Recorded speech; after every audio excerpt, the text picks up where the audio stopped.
What's up, guys? Today we're going to be adding Oh, damn it. My mouse is broken. I can't do any work on Tempest Island now. Unless... I knew these things worked well. Let's just plug it in. Okay, this seems to be working pretty well. Now I just need to create a new sprite. Why isn't the right click working? Yeah, so towards the end of making the drunk driving simulator, my main mouse started to have some problems. Luckily, I got it replaced under warranty, but I had to send it back for a few weeks, and this wouldn't be a big problem.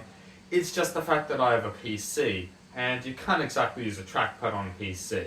Luckily, I had a mouse lying around, or more specifically, 2 mice. Now you might be like, oh, but how do you make a game with a broken mouse? I mean, surely one of these mouses got to work.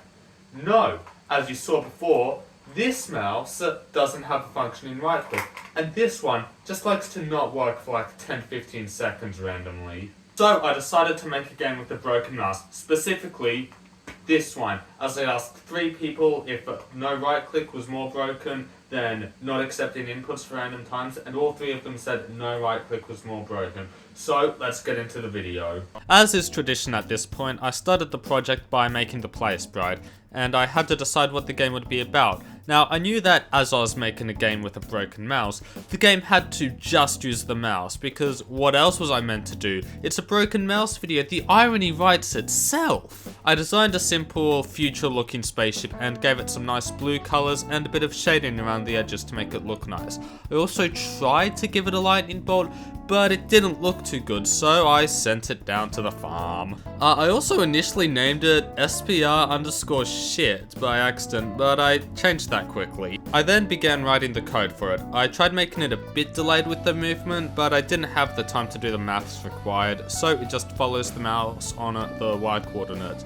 Then I added in the ship's main attack, firing lasers. The code for this was literally 2 lines. The first checks if the left mouse button is being pressed that frame, and the other creates the laser. I then got this background image in, it's just a bunch of stars, and I had a slight problem at the start with how many there were, but I fixed it and made them slowly move across the screen, which I later found out there's a much better way of doing that, but I didn't know about that, so I'll talk about it later, okay? Next was the enemy, and as it's a game that takes place in space, my only real option was to make a UFO, because in all fairness, what other interesting things exist in space? Yeah, exactly, I was overwhelmed with choice. I gave it a nice pink purpley colour and then gave them some simple code that just tells them to move across the screen and die if they touch a laser. Then I copied my favourite explosion code in and made a few adjustments so the explosion was reasonable, as it would be very difficult to play with an explosion this big. Then I got the UFOs to spawn naturally over time, so every few seconds one spawns out the side. Next I made a simple title screen, and here you can see my reaction to how much time I'd wasted by doing this. Could have done that all alone? I am very sad.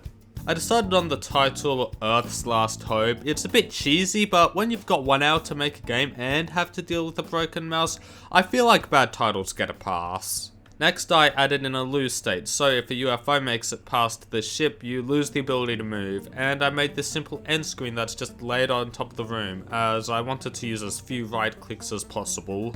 I got it to tell you your score, which increases by 1 each time you blow up a UFO, and it tells you what you scored at the end. I then added a secondary lose event. If you crash into a UFO, you blow up, and it's pretty clear that the game's over right there. I then realised that the game was too easy, so to make it a bit harder, I made the UFOs spawn a new ship when they get blown up, making it get really hard really fast, as new one gets spawned in every 450 frames, or 7.5 seconds, meaning after 1 minute of playing, you're dealing with 8 ships on screen at once, which is not easy. I added in a bit of time after your death where you're able to move around just to make the transition to the game over screen a bit smoother, and realised that I didn't have sound effects or music. Luckily I had an old game, this one specifically, that I could rip all that stuff out of. I got the laser sound effect in quickly, and I know that there wouldn't be any noise or explosion in space because of nerd stuff, but it's a cool game. What do you think's cooler? Firing lasers and having ships just pop out of existence or having explosions and cool laser sound effects. Yeah, that's what I thought. And just in case you were wondering, this is what the sound effects sound like.